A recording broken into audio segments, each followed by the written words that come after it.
So tonight's shiur is in loving memory of Katie Pressman, known as Kayla, Freyla, Bat Hinda, and Yaakov.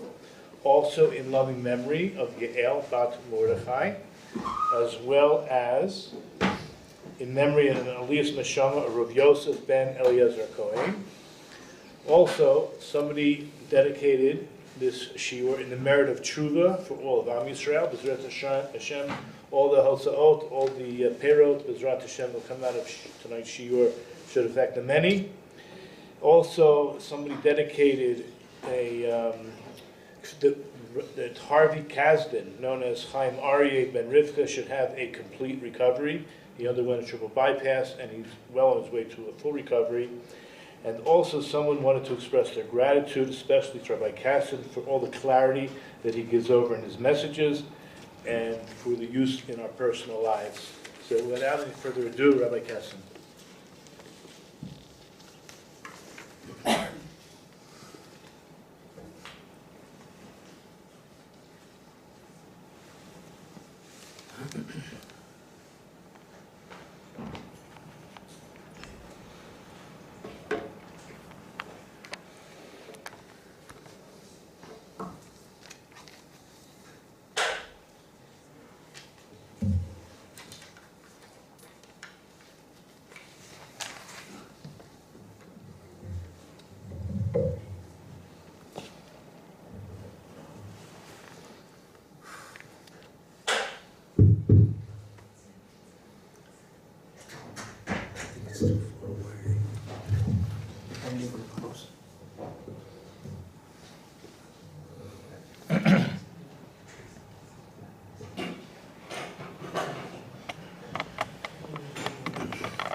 Tonight's year,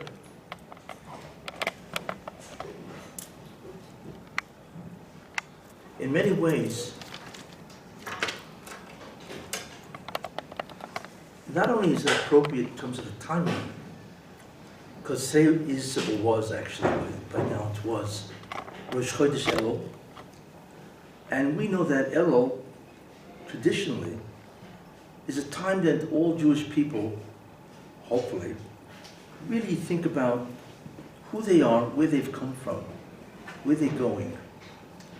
It's sort of like a re-examination of one's entire journey. That's really what you're supposed to think about. It's a time of real reflection and really evaluation, and hopefully you reach an ultimate conclusion in terms of really where you are and where you're going. And that's what, in many ways, Elul is about. But with Elul is the entry, of course, into the real time. It's not working. Oh.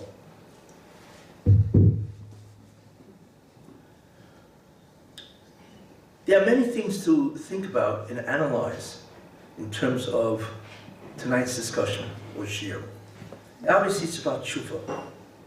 And what I want to try to do is really have a good understanding of what it is, why it works, what are you supposed to think about, what do you do Teshuva on?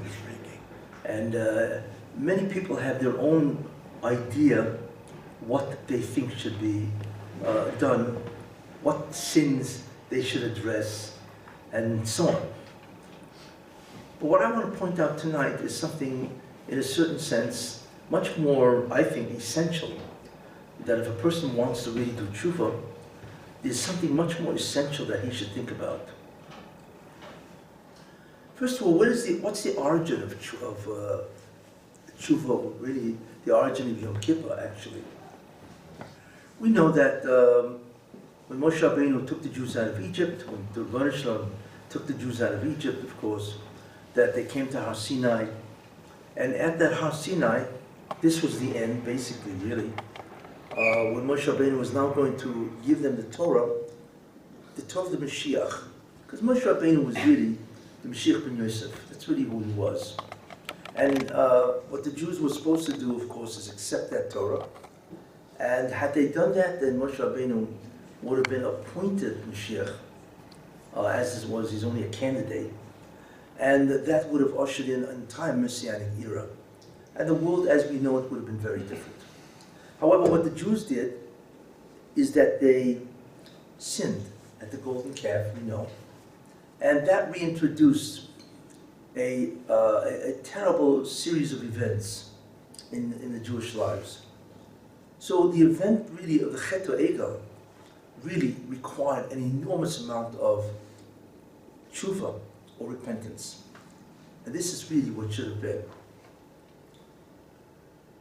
Moshe Rabbeinu then, after the Chet Egel, Moshe Rabbeinu went up for 40 days to receive the Torah, and then after 40 days, he came down with the Luchas Rishonos, the first tablets in his hand, and he realized that the Jews sinned, the golden calf, and he threw them down at the bottom of the mountain, and of course he broke them.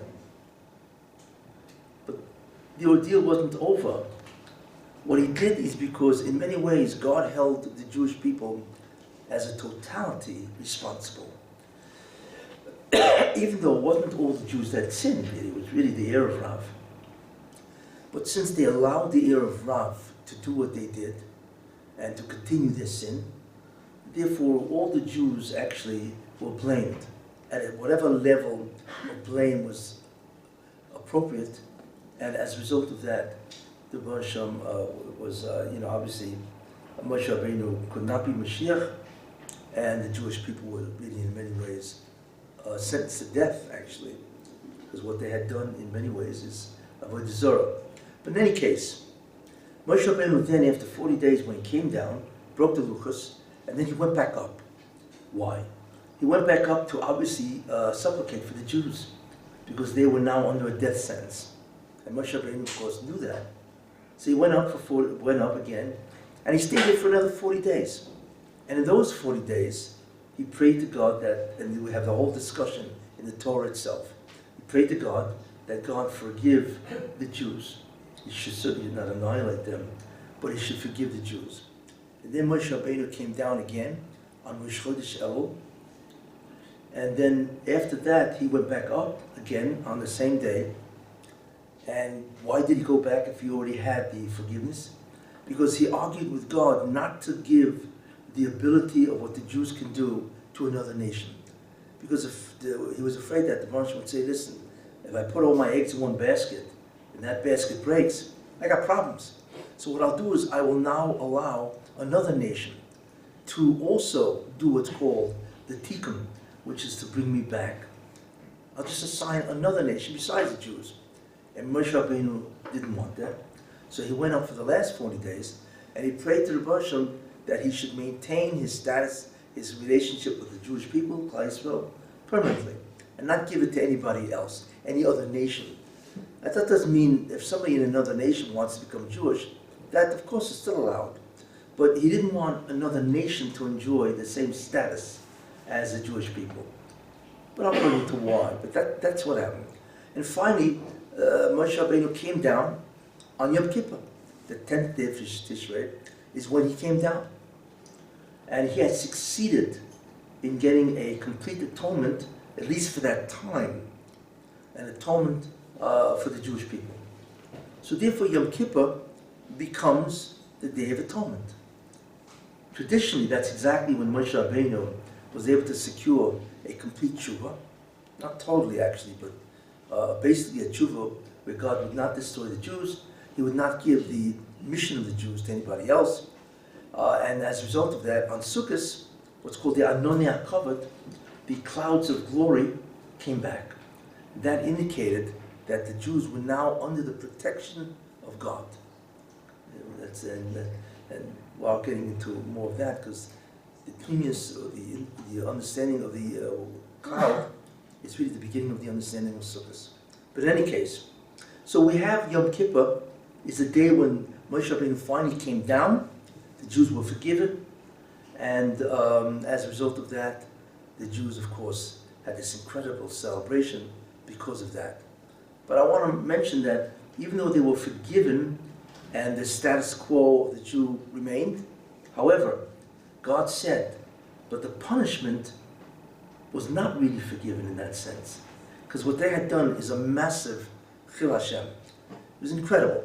Because basically the whole nation was guilty of this infraction, of in some way allowing this Avodah Zarah to be worshipped. So that was not forgiven.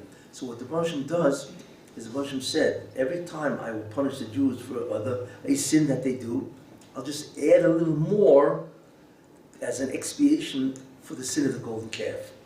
So that continues. Every time there's a punishment to the Jews, part of the chet, part of the sin, does have a kapara because God adds a certain amount of punishment to the punishment that He's already given. That's an important idea. It's not that the Jews all of a sudden walked away free.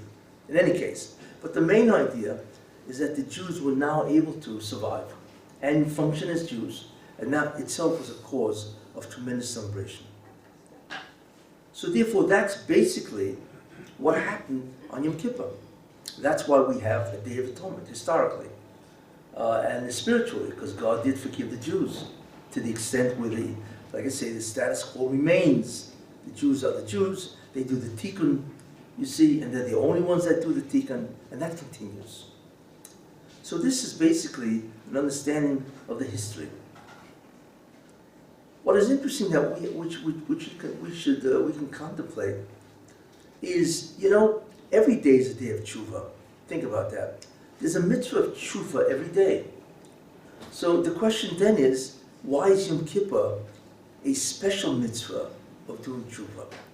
Basically, every day is a day that you're supposed to do tshuva.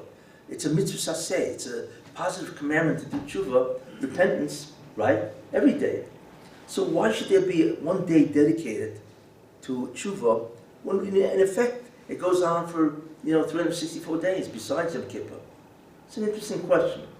What's the difference between tshuva on Yom Kippur and tshuva the rest of the year? Well, a lot of it is answerable when you begin to realize to what extent does God go out of His way for do tshuva? Sometimes we think, well, the Russian doesn't really want tshuva.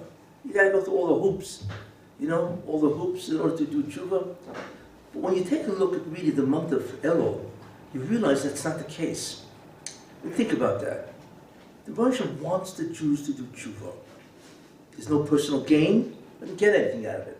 It's purely for the sake that the Jews should get Urim Haba, and also, in a certain sense, God is the father of the Jewish people, and a father wants his son to succeed and to have the best type of life. Of course, the best type of life by the Bansham is, of course, Urim Haba, preceded by Gan Eden, and he wants the Jews to have Gan Eden far more than we can imagine. Far more than we can imagine that we would want to do tshuva. You see, He wants us to do tshuva in many ways much more than we want to do tshuva. That's how, if it can be said, that's how anxious God is for the Jews to do tshuva. So as such, here's what He did. First, He gives us the month of Elul. And the month of Elul really is an entire month where you contemplate, you begin to think about your life, what it was, what it is, and hopefully what it will be. You see, so therefore Elul is a month dedicated, devoted to think about repenting. Besides that, then God says, okay, after Elul, you have Rosh Hashanah, and I'm going to judge. But as you will see from the next year that I give about Rosh Hashanah, even that is filled with enormous amount of different strategies and devices to make it easier for the Jews to do tshuva. That's Rosh Hashanah. Then the third idea, besides Rosh Hashanah, God then gives us a Aseret Yemei Tshuva, the 10 days of repentance.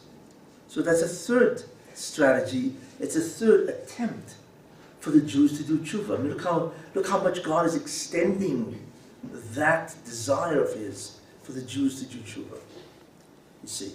So what do we have? We have Elul, we have Rosh Hashanah, then we have the Aseret Yemei Tshuva.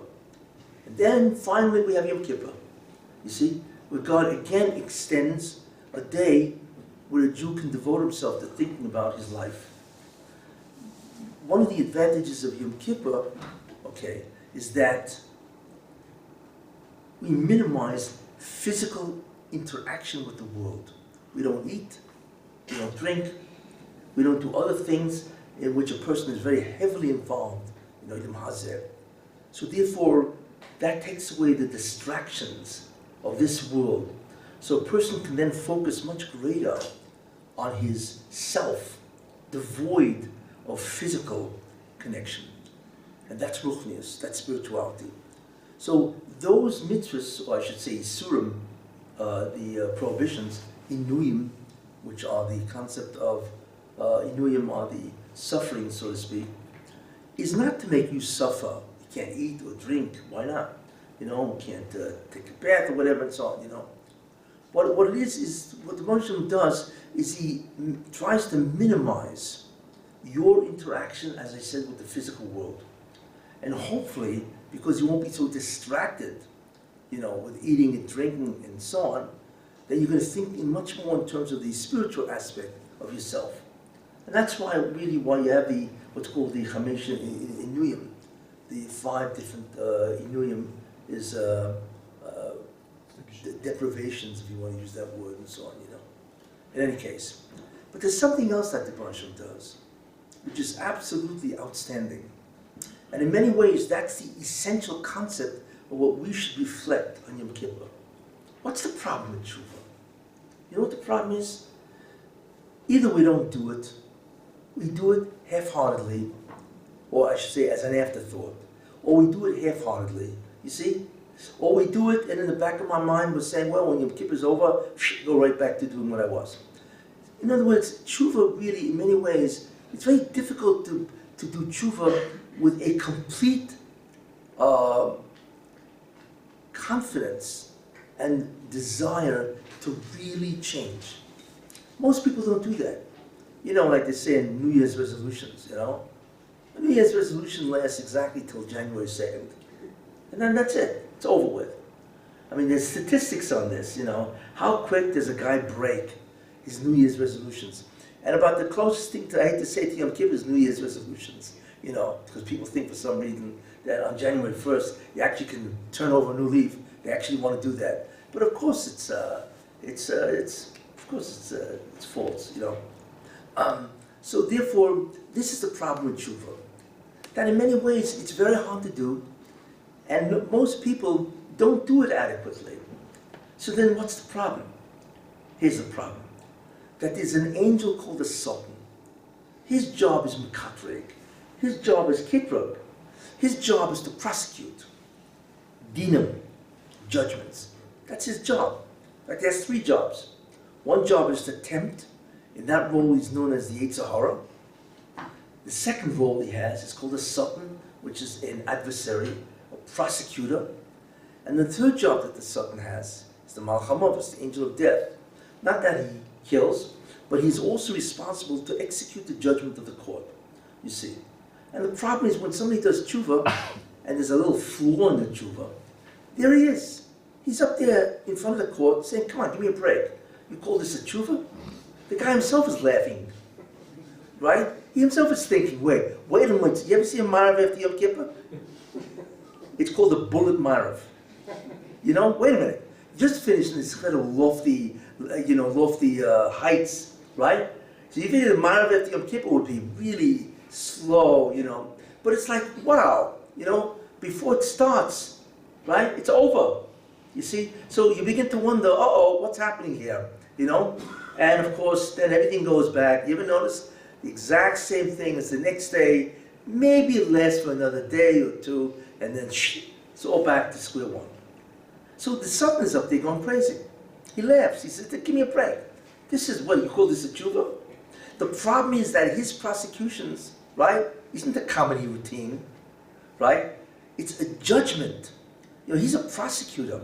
He's not interested in a comedy show, to show how what everybody's doing is so foolish, He's a prosecuting attorney. He's the heavenly DA, you see? And he wants to get the Bezdin, the court on top, on high, to deny even the entry of that tshuva in heaven. That's what he wants. He's a serious guy, This guy never takes a break. Never. You see? So that's the problem with tshuva. That it's never really sincere, hardly ever. It's funny, you think about this, For those people who are serious about tshuva, like the tzaddikim, the rebbes, they don't even need tshuva. Yet they're the most serious about tshuva. It's everybody else that needs a tshuva that the tshuva is flawed. It's quite it's called a real, ironic situation. It's what it is. Think about that. The guy who's crying the most, he's probably the guy who needs the tshuva least. You see. In any case, so what does the Baruch Shem do? Because he loves the Jews. You see. So what he does is an unbelievable thing. He says to the Satan, you can keep your job for that day, Yom Kippur, right? You can keep that job to tempt. That's the Yetzer Hara.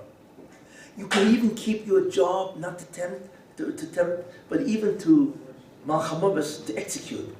But as a makatre, your second job, as an adversary, a prosecutor, you have an imposed vacation. The Satan cannot makatrik on Yom Kippur. It's incredible. For 364 days, the man is active. I should say the angel is active. For one day, he is forced into a suspension of his job.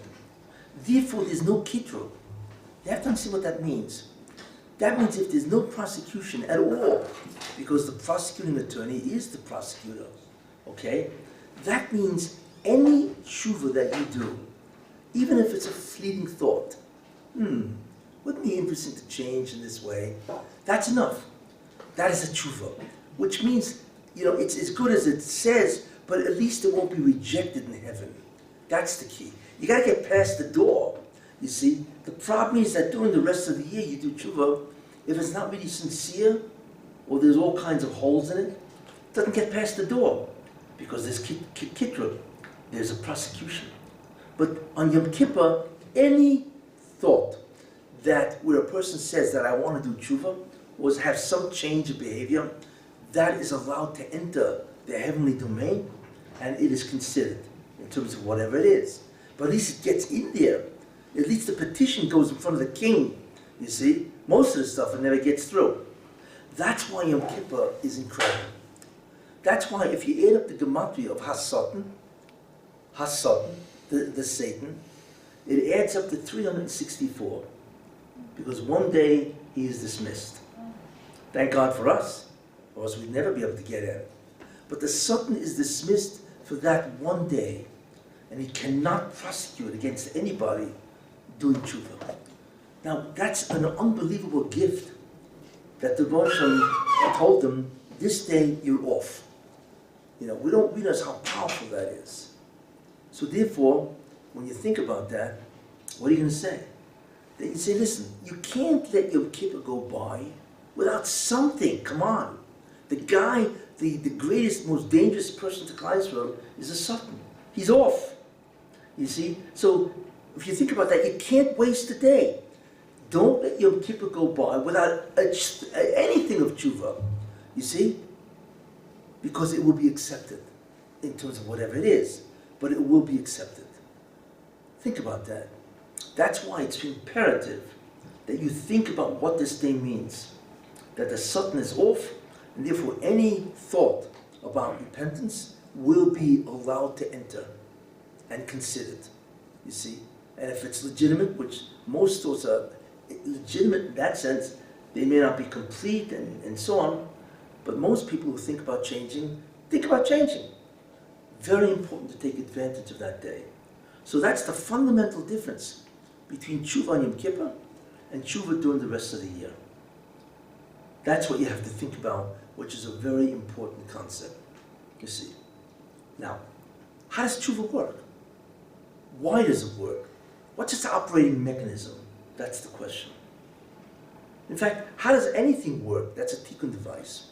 What is a tikkun device?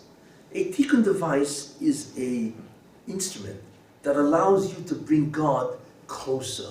And that's really what the tikkun is. To bring God closer to this world That's tikkun. And God will finally come back to this world in which he absented himself in the Messianic era. That's what he will do. So we have a number of devices that we use to bring God back. You see, what are those devices? There are three of them. There's mitzvahs, commandments, teshuva, repentance, and yisurin, or suffering. Those are the three devices that we use. The question is, why do they work? Because remember, the essential idea is to bring God back.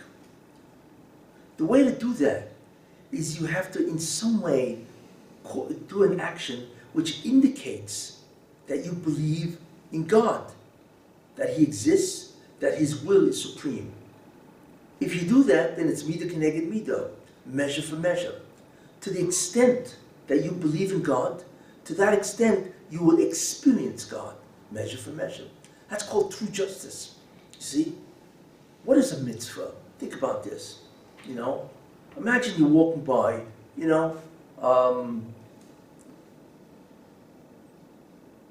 know, I usually use Manhattan as an example, but not Manhattan. You're walking by and you smell it, there's an eatery, that's a steak eatery, right? And you didn't eat the whole day because you had some type of meeting.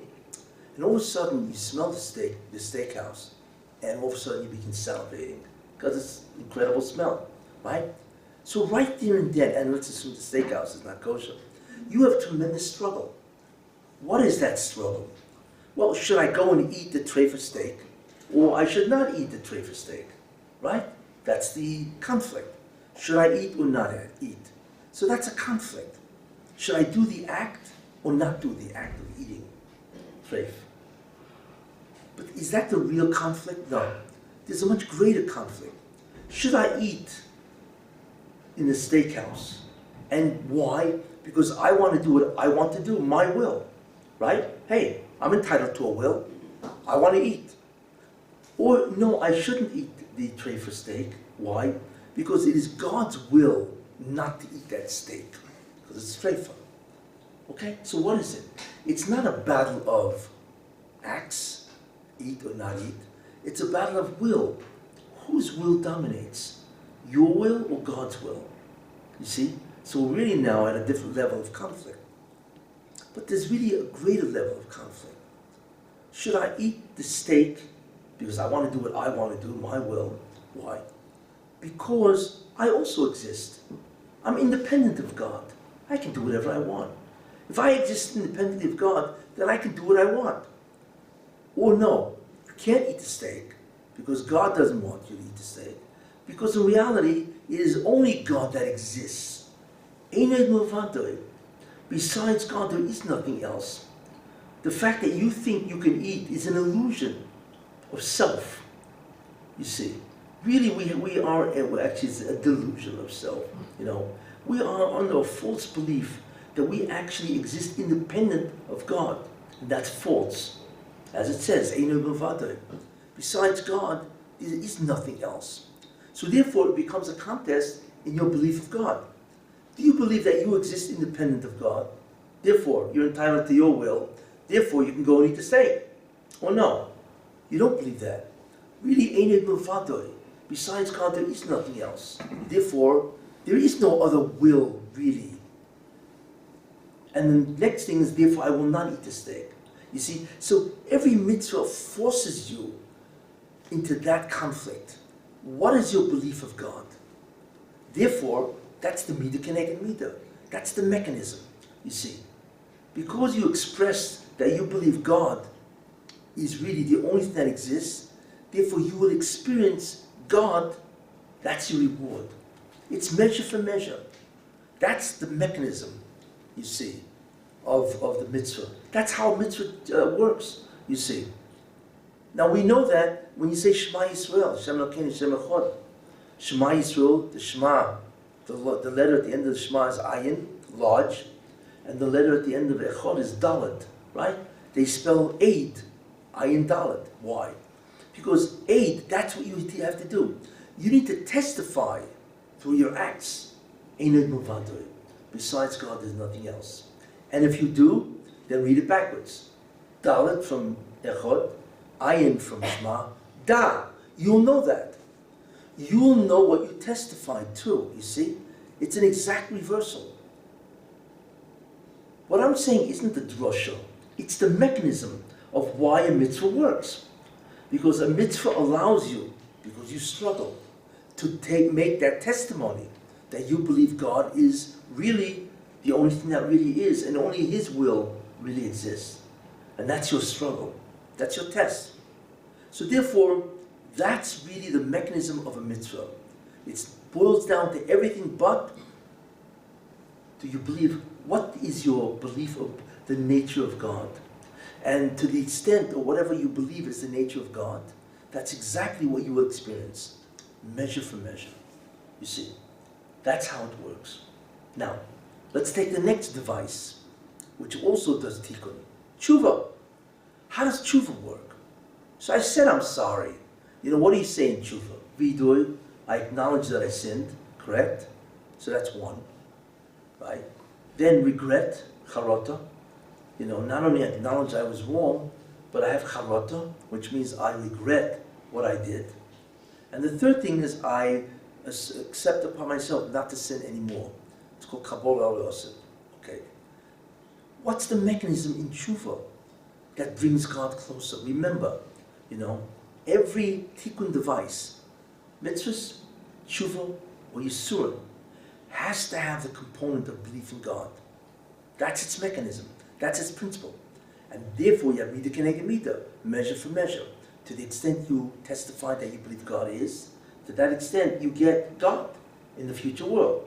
You see? So the principle of testimony of Ein Od Milvado must be present in every device that will cause God to come closer. It's an important concept. Okay? I say this statement in a very fancy way. I once coined a very interesting phraseology. Okay? Behavioral conformity toward an assumed reality. If you behave to a reality that you are assuming, you create that reality. When you do a mitzvah, you see, you are doing what? You are behaving in a way as if God is the only thing that is. Therefore, you create that reality. That's the statement in a more scientific way. Behavioral conformity to assumed reality creates that reality. That's the whole concept, the mechanism of a mitzvah. With teshuva, it's the same thing. Why? Because what are you doing in teshuva? You're saying, you know, I made a mistake.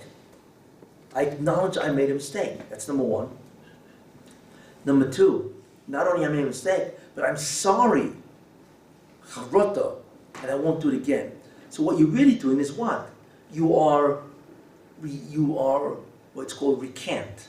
You are recanting the testimony that you offered, that you also exist independent of God, and you are reversing the testimony.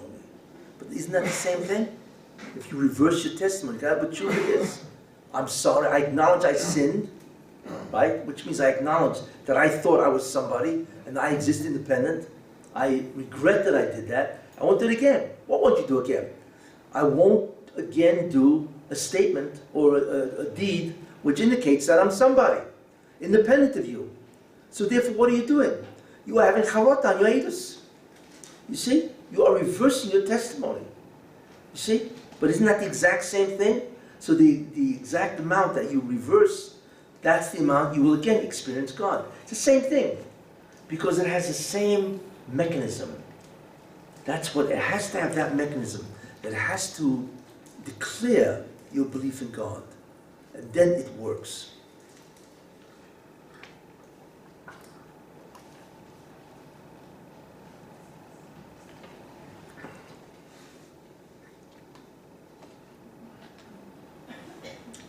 What about Yisurim? How does that work? Remember, it has to have the same mechanism. Midah keneged midah.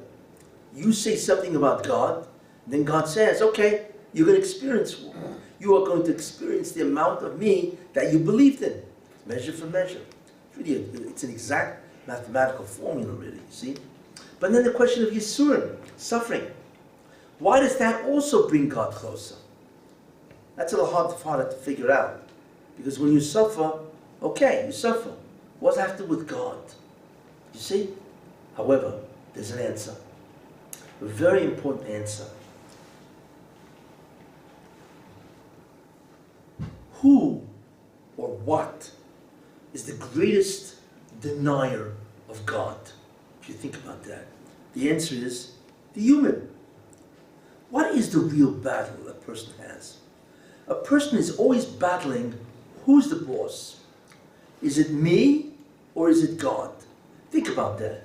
The first man, Adam Rishon, what was his battle? Right? Can I eat this from the tree? I can't eat. You see? And finally he was led to believe that he could eat because God also ate from the tree and became God. So why don't you try it? You can also become God. You see? The battle is always between man and God. That's the essence of Olam Hazeh. Whose will dominates. You see? So, therefore, there are two ways of going about it. Either I can break a man, break his delusions of omnipotence, right? So what that does is at least removes half the equation. At least he doesn't think he's somebody. And then maybe he'll come around to think that God is everything. You see, it's like half the battle. Because remember, the battle is, am I the boss or is God the boss? Think about that. So what happens if I can break your delusion that you're the boss? That's half the battle. Because at least you're not standing in the way of seeing that God is the boss. Yisurin, think about that. You know, you ever go to a hospital, right? You go into a room, and in that room is a guy worth $500 million. And there are people like that in the ICU, believe it or not. You know, guys worth an incredible amount of money. You walk in, you know, and say, hello. So, well, you know, hello. I just want to visit you. How you doing? How you feeling? I'm feeling terrible. You know? Yeah, but what do you mean you feel terrible? You're worth $500 million. Why can't you just unplug yourself and walk out? Right? That's what you tell the guy. So what, are you crazy? You know, I'm only, look, I may be worth a lot of money, right? But I'm only human. I can't unplug myself, right? That's the end of my $500 million. Can't enjoy it anymore, right? So what are you really hearing? This guy's basically telling you, I'm a nobody. You know, I'm dependent on all these different tubes, you know, entering my body in every which way. Now, so you'd say to the guy, wait a minute, if you really thought you were somebody, you know, then just unplug yourself and walk out. Therefore, suffering is the greatest demonstration to a person that you're nobody. Think about that. You know, remember when the last time you were really sick, right? Was it hard to cope with your arrogance? Not really. Because you realize I'm a nobody. You see, you realize that just one little pathogen, one little virus can knock you for a loop. You know, so who are you? What are you? Nothing. You know, when we confront illness, you know, and the illness is usually something ridiculous, a little virus or a bacteria, you know, or whatever it is, you realize, you know, it is so easy for the human body to go awry. So easy, as any doctor can testify, right? We have some doctors in the house, they can testify. You don't need them.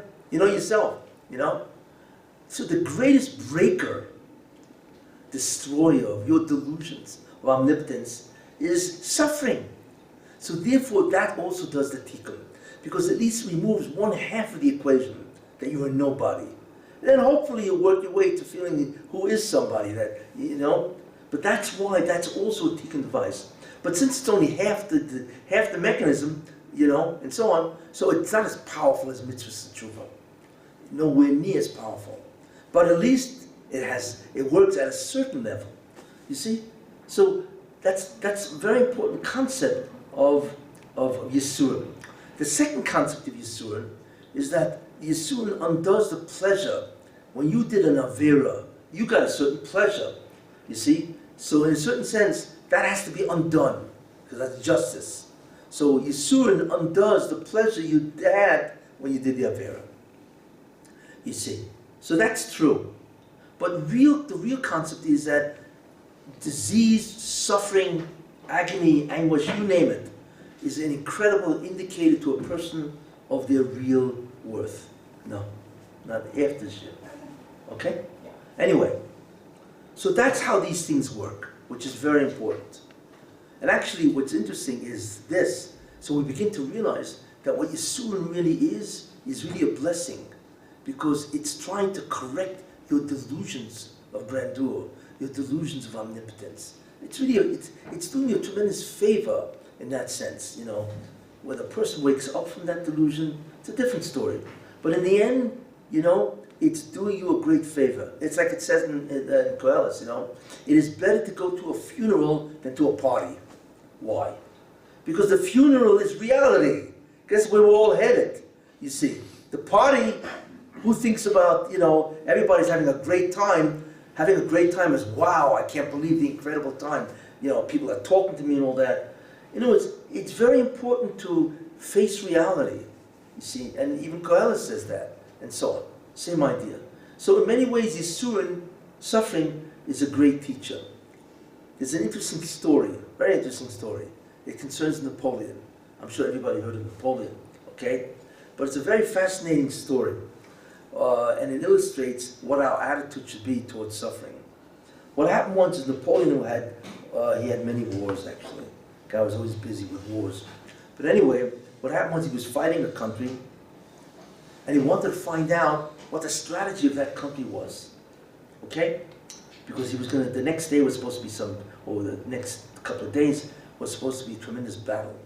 He wanted to find out what the other side is thinking. Now in those days, they didn't have the, what do you call it, the IDF, you know, the Secret Service, you know, all these, you know, spy agencies and all that, right? CIA and so on, you know. So what he did is, he dressed up as in enemy clothes, and he went with one of his generals, who also dressed up in the enemy clothes. And they both crossed the river into the enemy territory. Now why would they do that? So they went into a bar. Now, you ever see a bar, you know? You ever see soldiers go into a bar? They get drunk and they get loose. They loosen up. You know what I'm saying? So they were hoping that they're going to a bar, you know, all the alcohol and all that kind of stuff, right? Into the bar. And they would hear what the enemy was saying. And because most of the guys go in, you know, they have to wind down. They all get drunk. Once they're drunk, we're going to kill these guys tomorrow, you know, and we're going to do it by going, you know, they reveal, you know, right? So they did that. They went into a bar, right?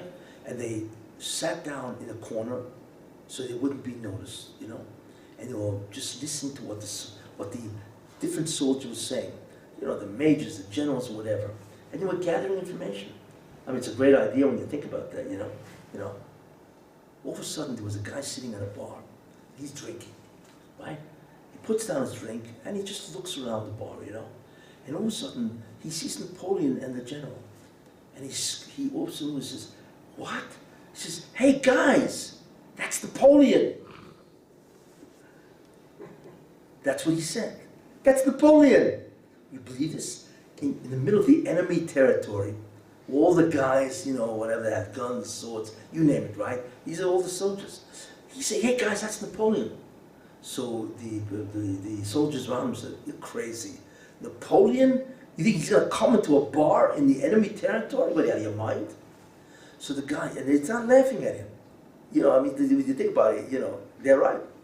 He says, no, I'm telling you, that's Napoleon. How do I know? Because I was once captured by Napoleon's army. I was put in prison, right? And my prison cell had a window. And Napoleon once arrived, right, to review the guard. You know, they go by and everybody stands at attention. And I got an incredibly clear look at the guy. That's Napoleon. You see, he was adamant. All of a sudden, everybody stops. You don't hear a pin drop, right? Stops. And it's, you know, because this guy was so certain. So they all turn to Napoleon and the general.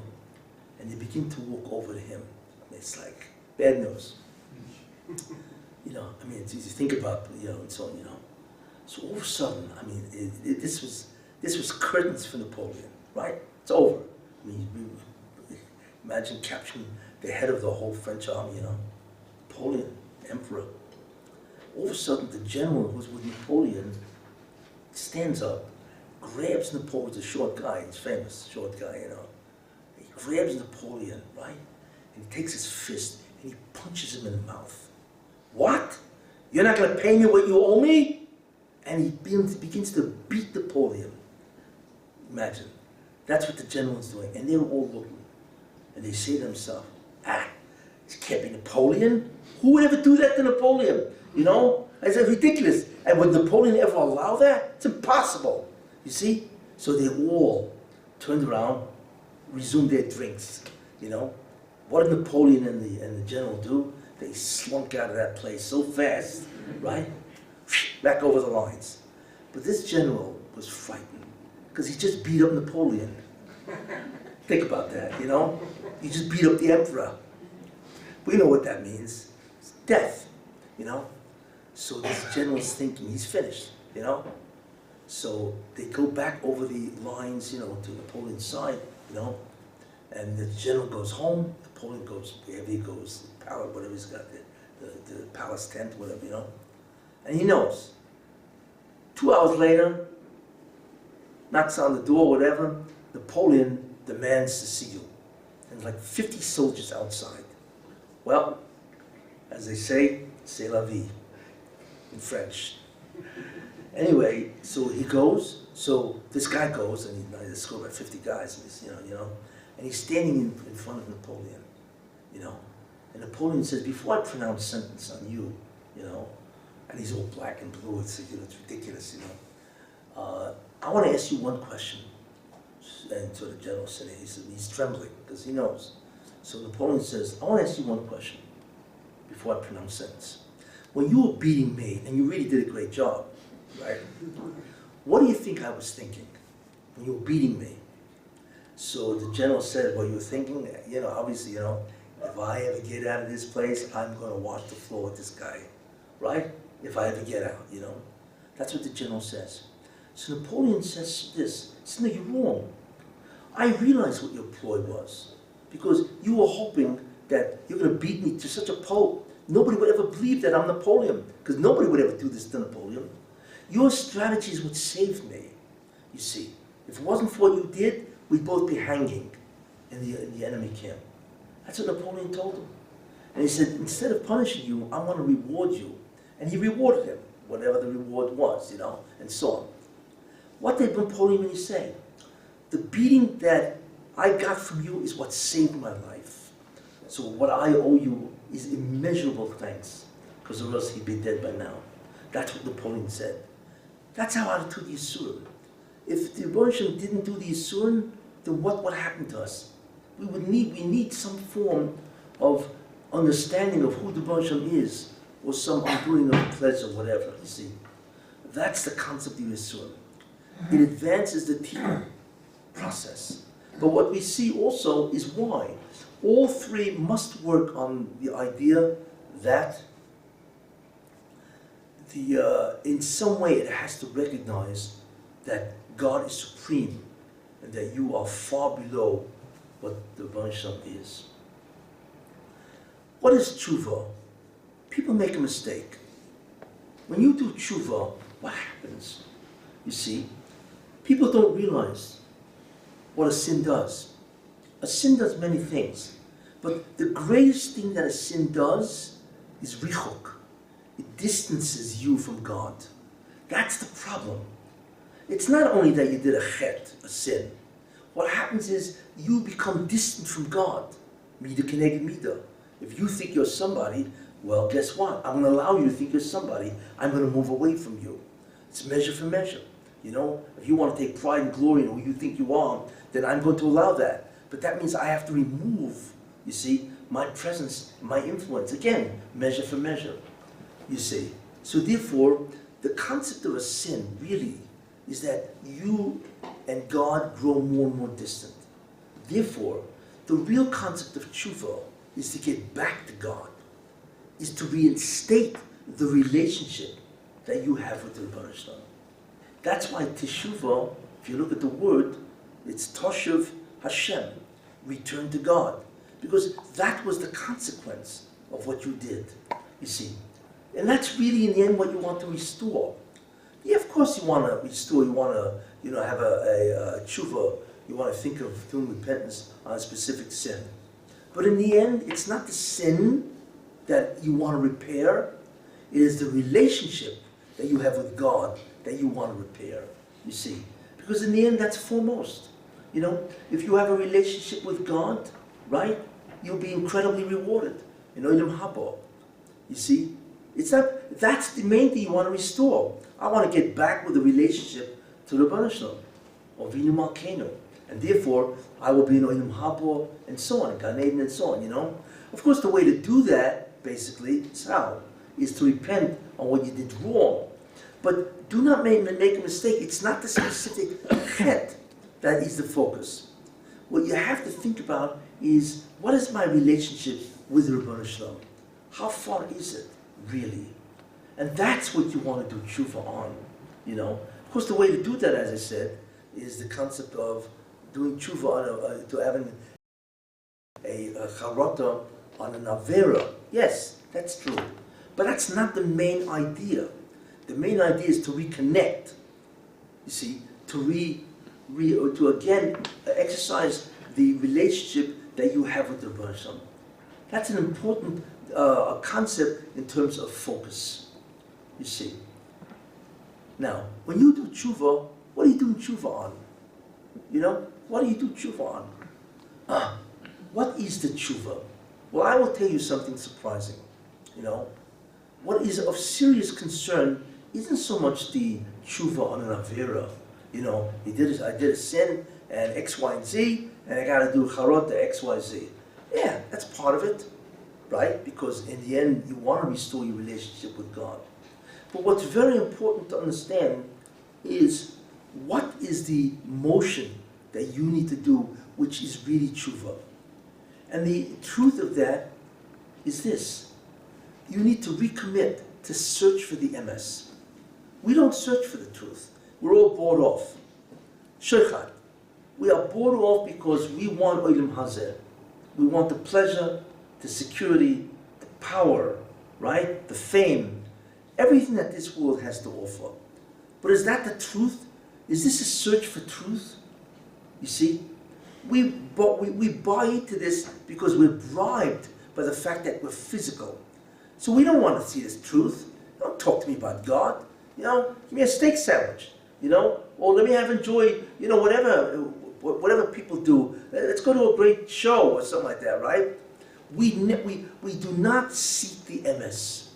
You don't realize how detrimental that is, because we are bought off by Olam Hazeh. This is the problem. But really, you have to put aside Olam Hazeh and say, listen, forget about what I like, right? What is the truth? What is really the reality that I need to go after? If we would decide that, if we would decide the emes, we would be different types of people. We wouldn't accept the sheikhad, the bribery, you see, that this world gives us. So that's a very important component of tshuva. Remember, I'm taking away the focus of doing tshuva on an avera. You see? I'm taking away. I said, your main focus has to be what? That you want to return to God. You want to reconnect. You want to reestablish a relationship with the Rebbeinu Shalom.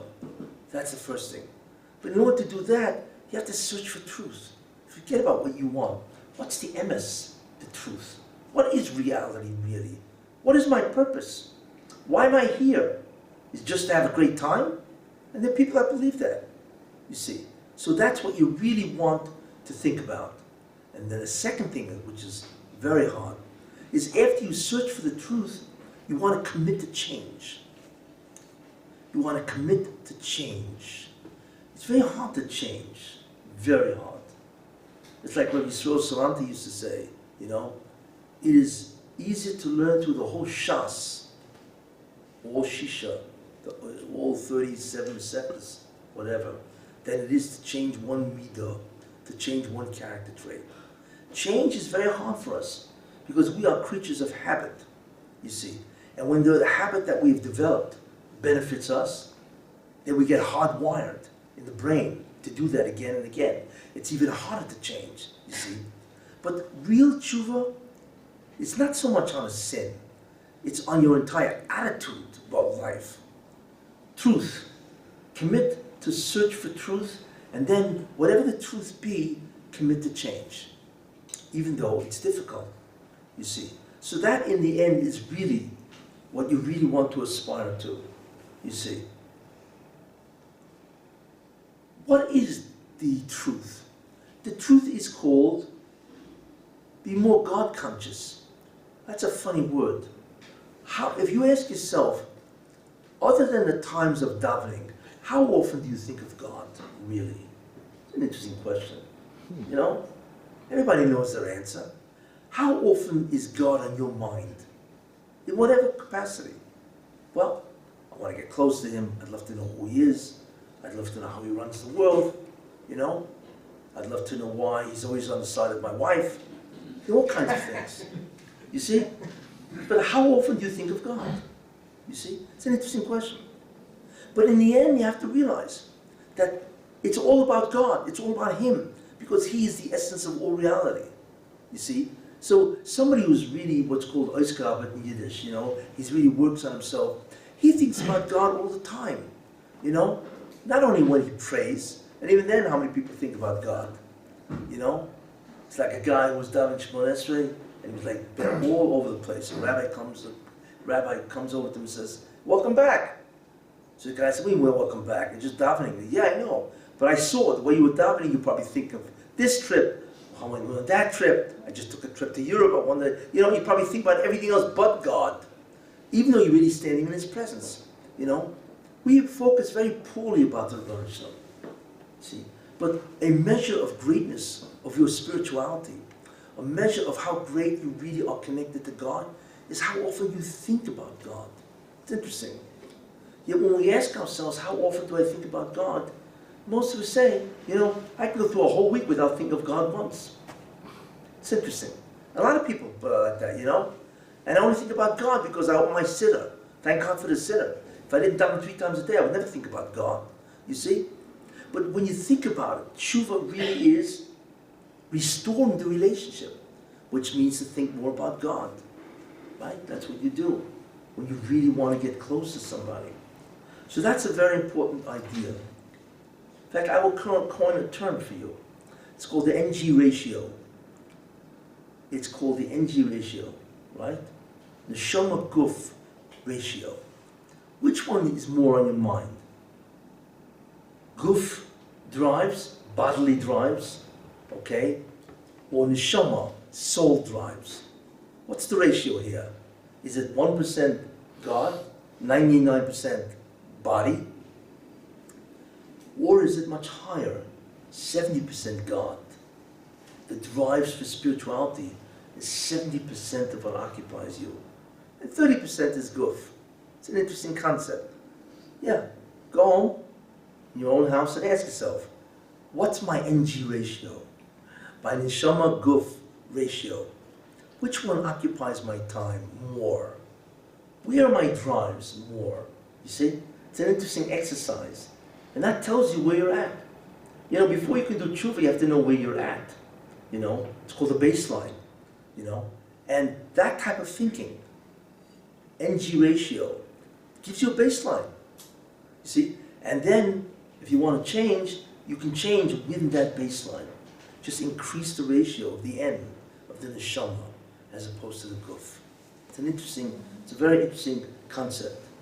Where do we see this? I'll tell you, very interesting. There was once a very great Rebbe called the Zvila Rebbe. Actually, there's a Zvila's son, not his son, his grandson actually, took over and so on. But the Zvila Rebbe was a tremendous person. He's a big Baal Mephis, by the way. He's a miracle worker, you know. There's once a miracle they say, which is, you know, it was once in Russia. He comes from Russia, you know, and so one a Jew who davened by him, whatever, he went home and he sees this dead Russian in his kitchen floor. He was shocked. Probably what happened is the guy broke into his house to steal, and for some reason the guy dropped dead of a heart attack, a Muslim. But the problem was, if that guy gets caught in this guy's house, there goes a pogrom. You see, because the Russians are just waiting for this. So he didn't know what to do. There's a dead guy in his house. You know what I'm saying? And God forbid the Russians find out. You know, there goes the whole, you know, blood libel. for baking the matzahs. God knows what these guys, and so on, He didn't do it. So he runs to the Rebbe, the Zvila Rebbe, Rav Shlomo Mizvila, He runs to him, and he says, Rebbe, I got this dead Russian, some thief. He said, he's dead. He's in my kitchen, What do I do? So the Zvila Rebbe says, okay, here's what you do, okay? I have a pot of chon cooking on my stove.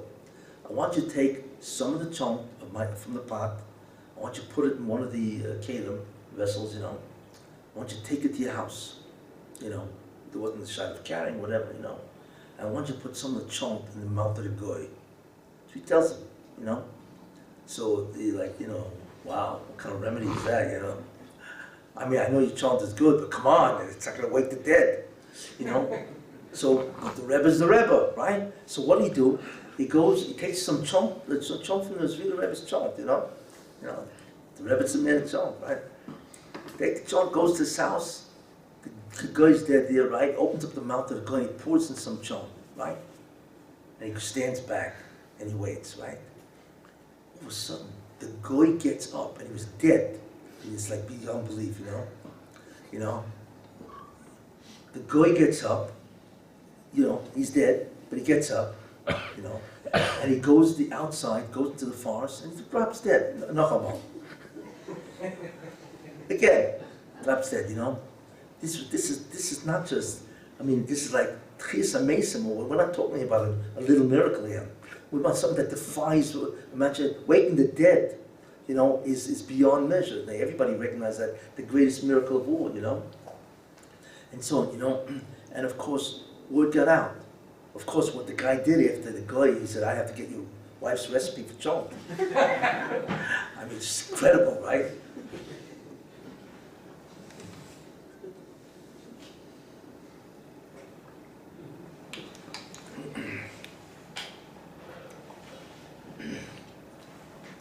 So his fame got out, obviously, I don't know whose fame more, either his wife's chant got out, his fame of the chant or the miracle, So he ran away from Russia. He had to run away. He ran to Eretz Yisrael, you see. Nobody knew who he was. He just sat in the back. It's a very, very great honor, And eventually, a little time later, some guy from the Russian village where he was known, he went to the shul and takes a look at it. He says, hey, you have any idea who's sitting back there?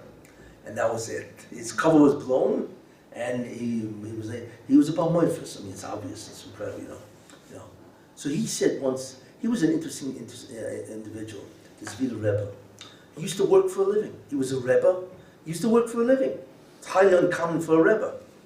You know what I'm saying? So a Chesed once walked over to him, and he says, Rebbe, one of his Hasidim, he says, Rebbe, I don't understand. Maybe you answer me a question. Yes. What's the difference between you and me? Right? You work and I work. Right? You say Kiddush and I say Kiddush.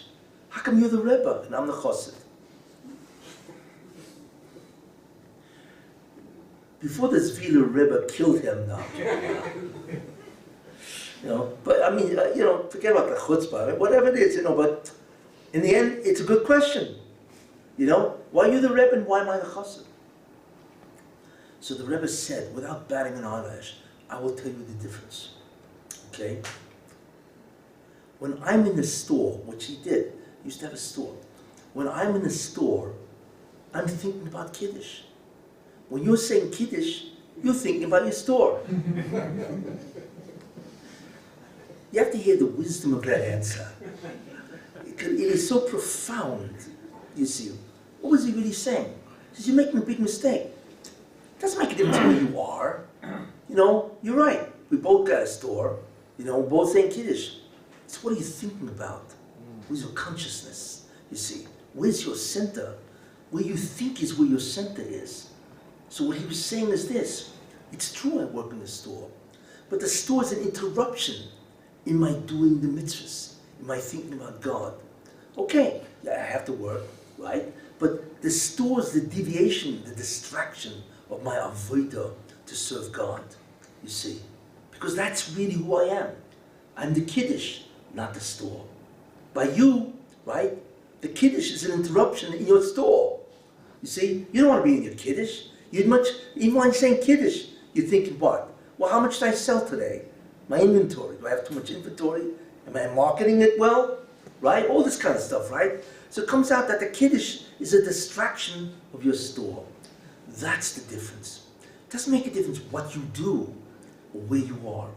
The critical thing is, what are you conscious of? Where do you want to be? That's who you are. You see, look, the NG ratio, to use that term again, you know, the Neshama Guf ratio of the Zvila Rebbe was astounding. You know, 99%, maybe 100%, who knows? Whatever a human can do, obviously. All he thought about was the Rebbe Shalom, how to serve him, how to love him, how to do his will. You see, how to learn Torah, and so on. That's really who he was. Except he also had to work for a store, you see, which is fine. Because you can Mekadesh Shem Shemayim, you can sanctify the name of God through work. In fact, that's why most mitzvahs are physical. Because God wants you to interact with the physical world, and that's what a mitzvah is. It's physical. So you can channel, elevate the physicality of the world, you see. But the Zvila Rebbe said, I just think about God, basically. You, 99% of your thinking is Olam Hazeh, money, you know, wealth, material pleasures, and so on. That's why I'm the Rebbe, and that's why you're the Chesed. Don't look at the outer trappings. It's a very profound concept that he said. And that's why people make a mistake. You know, people say, well, I got to go to work. So what's the point? You know, I got to go to work. I got to interact with people. What's the point? Right? I can't be a tzaddik. Wrong. It doesn't make a difference. The concept, the reality is, the emphasis is what? Is that where do you want to be? What do you think about? And so on. In other words, where is your center? That's what the Zvila Rebbe was saying. Very profound understanding of what a Jew really is and what greatness of a Jew is. It has nothing to do with what they do. It's where they want to be, you see, and what they're conscious of all day long. And of course, the greater the consciousness of God, the greater is the spirituality. Obviously, the Zvila Rebbe had reached a level where he can bring the dead back, which is incredible when you think about that. You don't see that. I mean, maybe you saw that in times of the Tanoim, or the you know, Chesed and so on, you know, but I mean, these are obviously incredible kinds of things and so on, you know. In any case, this is basically the tshuva that a person really should do. Focus. Remember, it's not only the Averis, which is important, I'm not minimizing it, but it's the whole attitude. Now, I'm going to answer a question which many people think about that it's very hard to answer. Why is it that when a guy, Yom Kippur goes by, you see, and the guy thinks of tshuva, and why is it in 3 days he's back to his old self? What's wrong? Think about that. What is wrong? There's got to be something wrong here. Is it really because the guy's insincere? Not necessarily, you see? So what's the problem? Why is it that so many Jews do tshuva on Yom Kippur? And they do. There are many people, they do, they daven, they really mean it, you know? Yet in a couple of days, they're back to the old self. Why?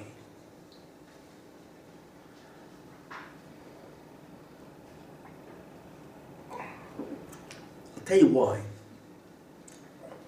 And here's the flaw that people do not understand. There's an old theory in psychology called cognitive dissonance. What is cognitive dissonance? To be dissonant means to be different. Cognitive in terms of what you think about. Okay. If you believe in something and you attempt to do something different, it'll fail. Because the person cannot go against that which he truly wants, his true goal. Because most of the time those goals are unconscious. They're beyond consciousness. So therefore, if a guy wants to do something, you see, and it's against what he believes in, deep down, he'll fail. Because that's the flaw in a human. So that's the problem. Of course you want to do tshuva. But the problem is this. You have never changed your goals. You can't just change an attitude, a step, without changing the goal. If your goal is not to be spiritual, right? I don't care how many times you do tshuva. It ain't going to work. Why? Because deep down, you want to be physical. That's your belief. That's your desire. Now, Yom Kippur comes along and says what? Excuse me, right? You got to do tshuva. You know, you got to daven. You got to believe in God, right? Mitzvahs and so on. And meanwhile, your desire, right, is to buy a new house in the Bahamas. You see? It's an example, right? Or, you know, hey, I got to take a vacation in Switzerland for at least a half a year. You see? Or I really got to get with the scene, as they say. Or I got to buy the newest gadgets. You know, what's the newest smartphone that came out? I got to have it. You see? Or whatever. There's so many things, you know. So the question is, this is clearly what you want. Don't expect your tshuva is going to last, because the tshuva, which is a different goal in a certain sense, in a different direction, is completely dissonant from what you really want. And guess who wins? What you really want. And the problem is, what you really want most of the time is unconscious. You understand?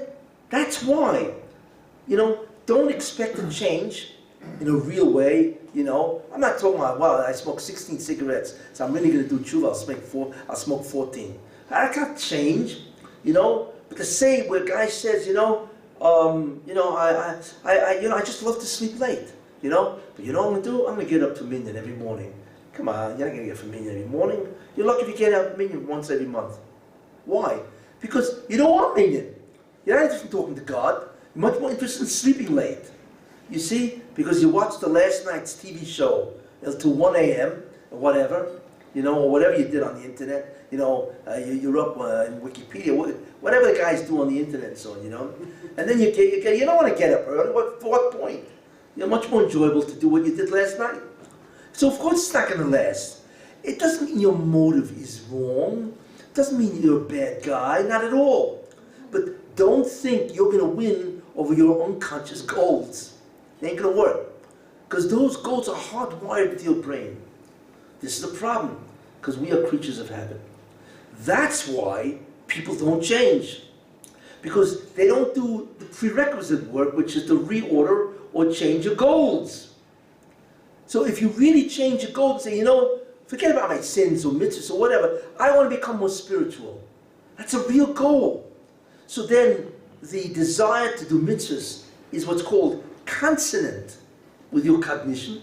It agrees or conforms, you see, to what you really want to do, then it works. But if it's not, if there's a dissonance between what you really want and what you would like to do for the moment, it's not going to work. It certainly will not have lasting impression. Something has to change far more than a statement on Yom Kippur, you see, or charot or whatever. It has to be far more than that. I'm not saying there can't be a minor change, don't get me wrong, but it's not the change that you seek. You need to change your goals, and that requires serious thinking. It's not simple, it's very hard, which is true. But that's the reason why most guys, when they want to do something, never really amount to doing it. Because it's always up against the real thoughts that they have, you see. And that principle is really universal. For instance, you know, many people want to do something and they fail. Why? Because they're afraid of failure. You see, there's a lot of unconscious stuff milling around the unconscious mind that oppose what you want to do consciously. You see, that's why it's so important to understand who you really are, you know, and to try to deal with the reality.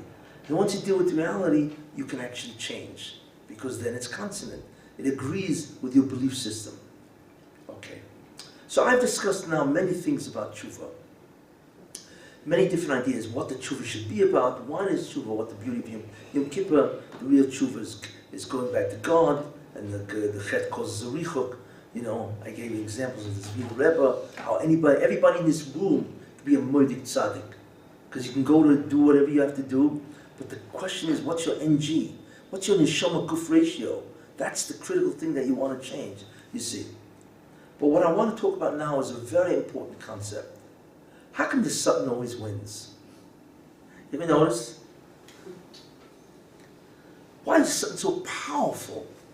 Especially in today's time. It's incredible, the Satan, you know.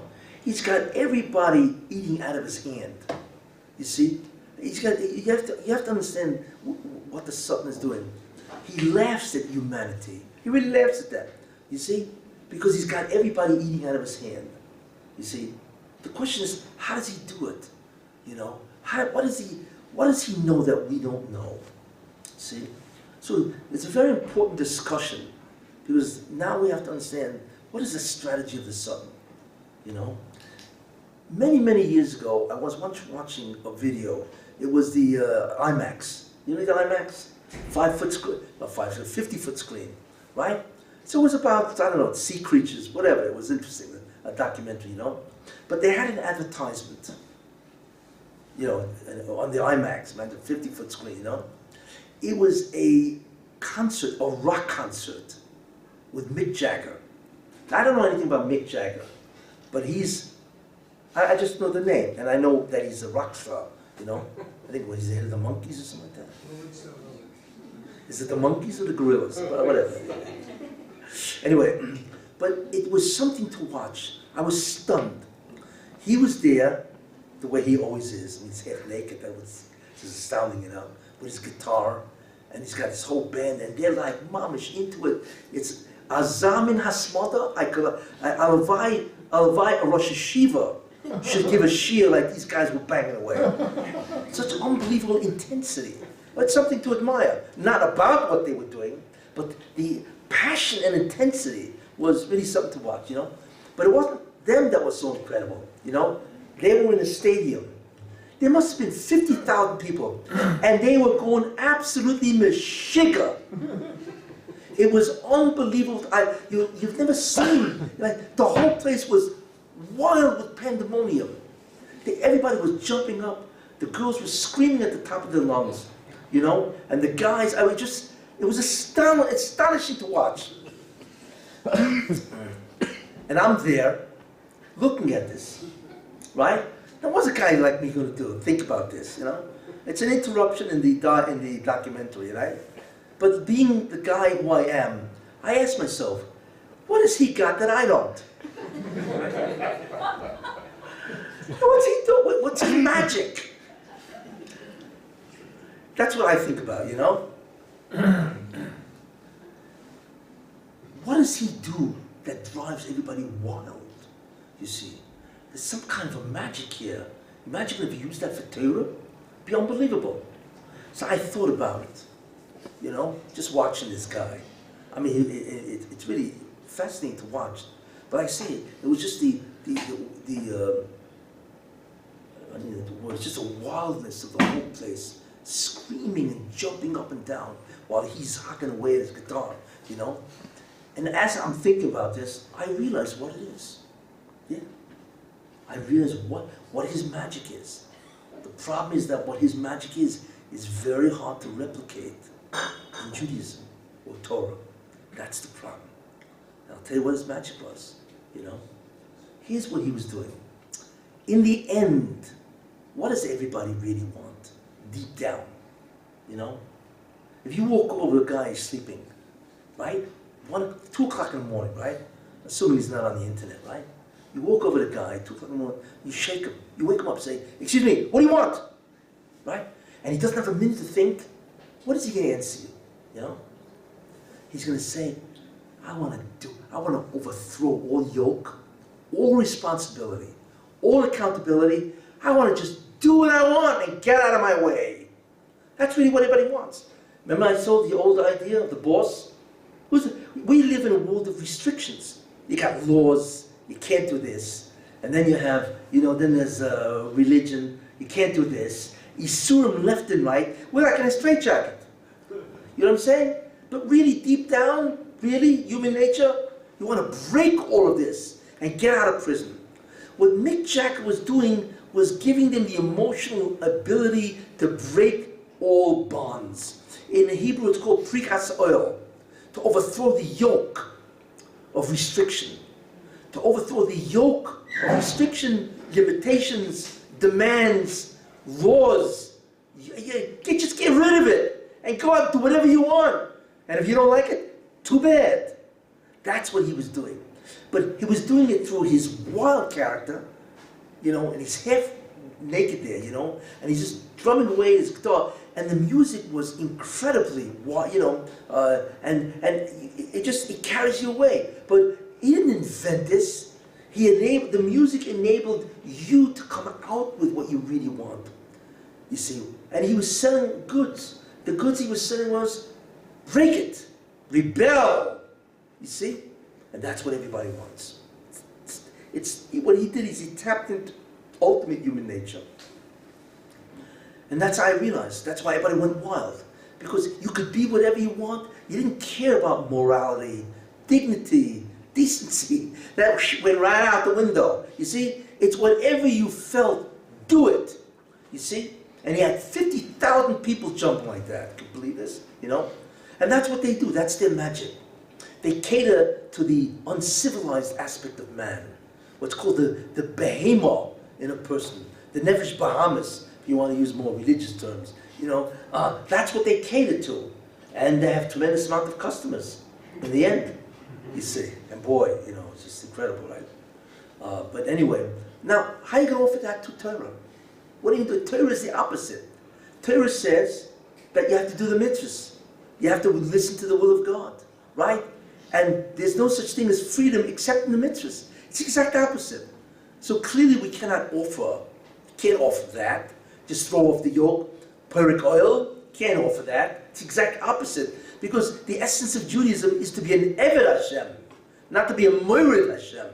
To be a servant of God, not to rebel God. It's the exact opposite, you see. But you realize deep down what it really is, you see.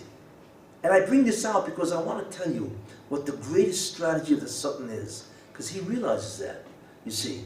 And that's how he plays us. Because deep down what people really want. What is the greatest strategy? I'll tell you. And he's incredible how he has succeeded. The last thing the Satan wants you to do is to examine the truth. God forbid. Strange thing to say about the Satan. But the Satan does not want you to know the truth. Because if you think about your life, all right, who am I? Where am I going? What's my purpose? What have I done? Is my behavior correct? Can I use improvement? I mean, this stuff kind of thinking is incredibly dangerous to the Satan. He doesn't want you to do this. You see? So therefore, the Satan realized he must keep you in darkness. Because if you ever start thinking about your life, it's over for him. So he must keep you in darkness. He must keep you ignorant. You see? That's the only way you can have a shlita. One of the reasons why it says, if you want a tavlin, an antidote against a Satan, schlep to the Beis Medrash or learn Torah. Because Torah is the exact opposite, which demands that you learn the truth, that the world is spiritual. There's all concept of Elam Haba and so on. So he must keep you ignorant. You see. How do you keep Jews ignorant? How do you keep Goyim ignorant? Because it's not just the Jew. He wants a Goy to be a behemoth. You see? Goyim don't have to be behemoths. Jews certainly should not be behemoths. So how does the Satan do it? How does he keep you in the dark? Ignorant. You see? Because that's his objective. God forbid they start thinking about their lives. It's the worst thing that can happen to the Satan. You see? Because then obviously that's the beginning of the road to Teshuva. So how does he do it?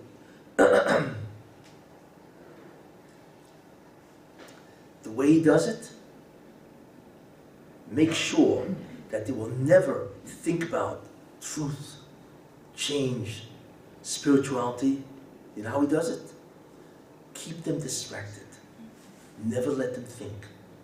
Distract them. Never let them think. So the Satan is always throwing stuff at you. Whatever it is. Some of it is legitimate, a lot of it is not.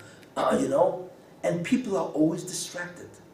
One of the things that we encounter today, which is unbelievable, right, is nobody thinks anymore. It's all about smartphones.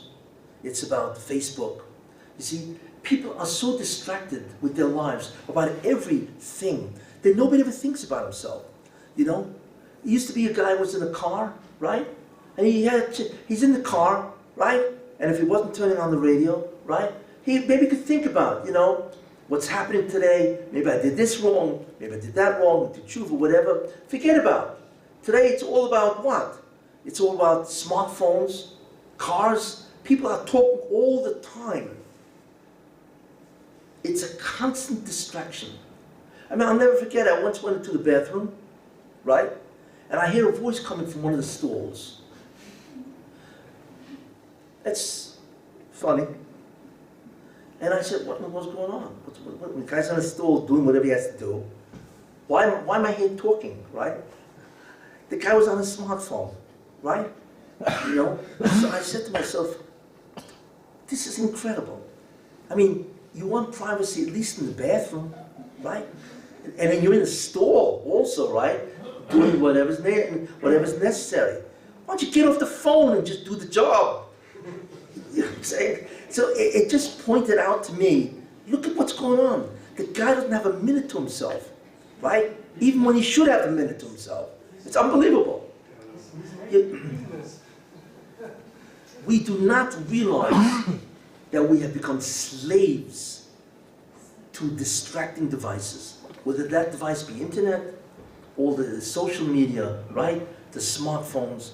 There's no longer anybody thinking about themselves. It's all about technology. It's all about talking to people on the internet, showing who you are, your profile. It's just incredible what goes on, So if that's the case, how in the world can a guy ever think about ruchnius? How? It doesn't happen. You see, that's why in many ways, the internet is one of the greatest destructive devices to a human being ever known, because it will completely consume all your time and leave you with nothing in the end. What do you have in the end? Nothing, you see? That's the greatest strategy of the Satan. Keep them ignorant. How? By distracting them constantly, so they never get a chance to examine their life, especially what is wrong with their life, how they can improve, how they can become more spiritual. Forget about learning Torah. I mean, that's over with, And today, the phones, they're all connected to the internet.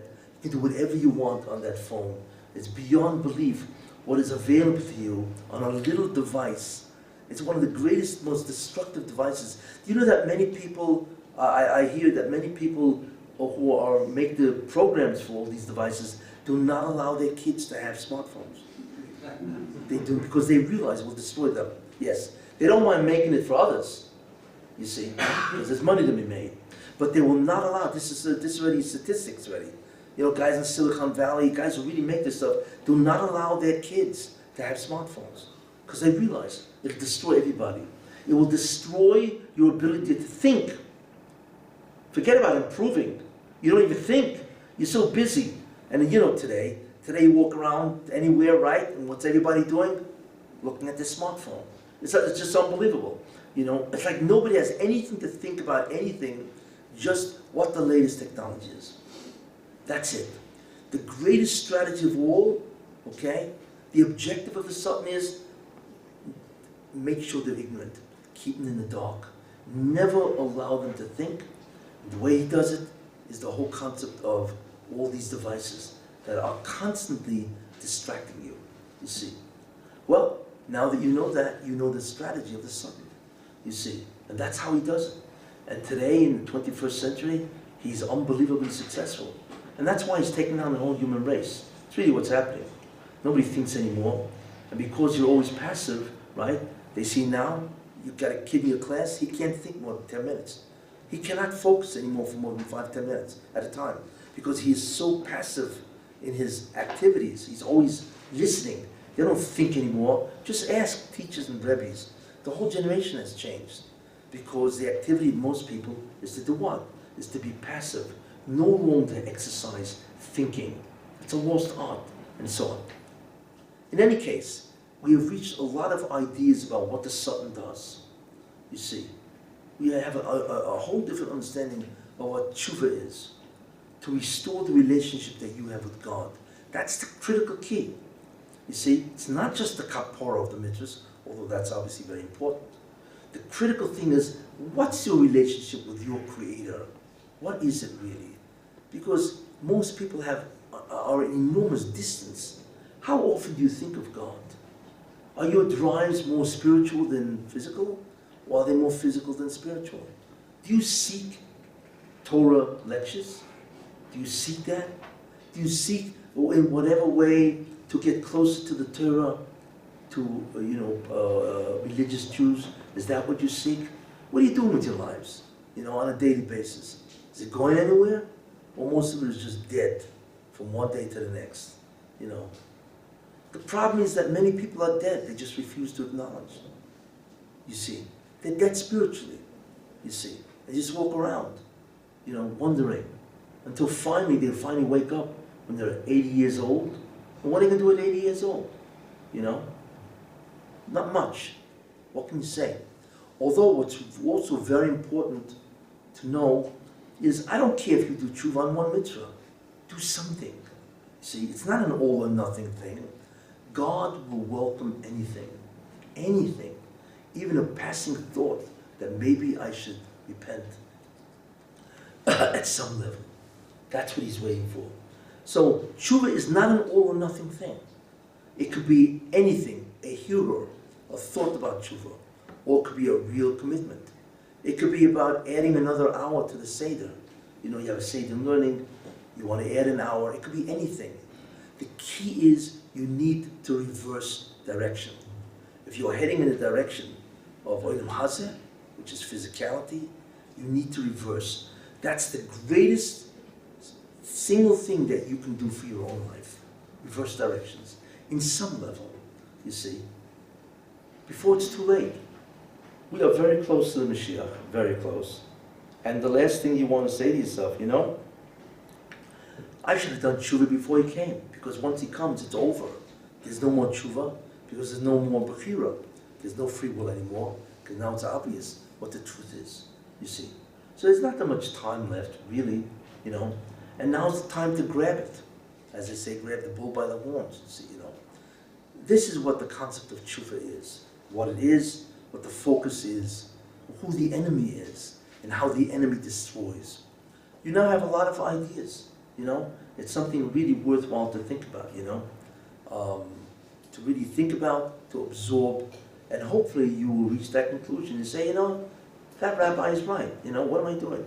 I'm getting older, I'm not getting younger, And there will come a time when I can't do tshuva for whatever reason, It's time to think about now, what do I want to do with my life in a spiritual sense? How do I increase the consciousness of God? Very important idea. And everybody knows their lives. Everybody knows that in some way. Everybody can improve their lives spiritually in some way, you see? And remember, Yom Kippur is a great time. There's no kitrugim. There's no prosecutions, you see? That means every tshuva that happens will get through. It'll petition the king. At the level of the tshuva, but at least it gets through, you see? So Yom Kippur is an incredible time to do tshuva. So think about that. Go home, spend a couple hours and say, okay, how can I improve my life? That's all. And you'll be surprised. One of the best ways of discovering how you can improve your life, just ask your spouse. Oh, he or she has plenty to tell you. Plenty, right? They know, right? And then, of course, you can retaliate and tell them how they can improve their lives, right? And so on, right? But it's an interesting way. It's an original thought, right? And so on, you see?